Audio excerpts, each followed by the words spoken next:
much what we do reflects who we are and what matters most to us. For many of us, that includes spending meaningful time with family, friends, and others in our community. We have outside interests and leisure activities that are important to us and help us feel more balanced. Maybe faith or spirituality is important, even at the center of our lives. Most people want to be healthy and pursue some kind of exercise. Just about everyone I talk to would like to get a little more sleep. And if we think about it, we know we're here in this life for a short period of time and would like to make a difference in our community and maybe in the world.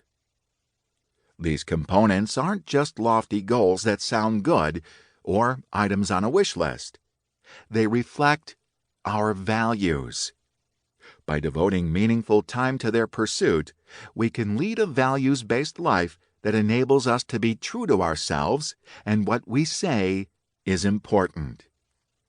Given how busy everyone is, this doesn't happen by accident. The only way to lead a values-based life is by becoming more self-aware of how and where we spend our time. And that's where your 168 comes in. My favorite number. Like most math majors, I have a favorite number. Mine is 168. Often when I ask my students to guess its significance, about 1 in 10 figures it out. It's the number of hours in a week. No matter who you are, what you do for a living, where you live, or how productive you are, you only get 168 hours a week.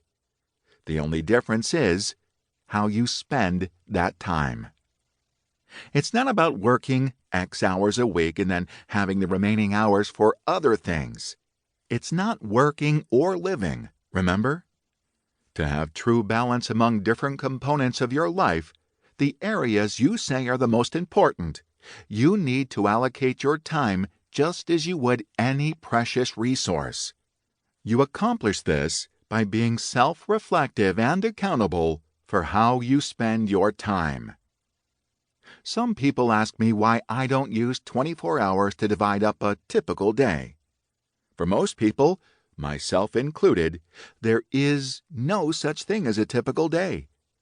In my case, on any given day, I may be teaching at Northwestern University's Kellogg School of Management, my graduate school alma mater, traveling across the country to give a speech, working for Madison Dearborn Partners and our private equity portfolio companies, or attending not-for-profit board meetings. Or I could be involved in church activities, spending time with my family, or traveling for leisure.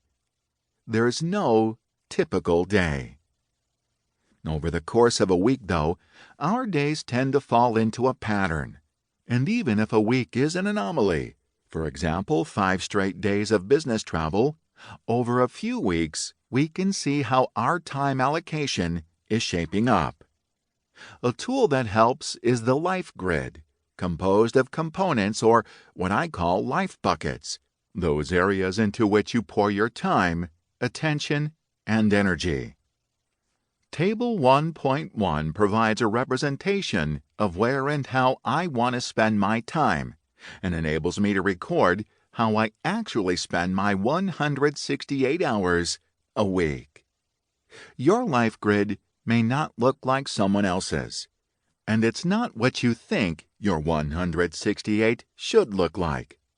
This is your 168, allocated to reflect your priorities, choices, and life circumstances. Being honest and accountable to yourself is fundamental to living a values-based life. Otherwise, you're just deceiving yourself. And where's the benefit in that?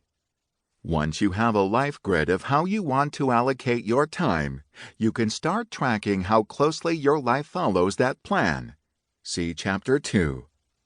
Not every week will be on target, but over time, the goal is to balance your life by keeping track of how you spend your time and holding yourself accountable for your 100.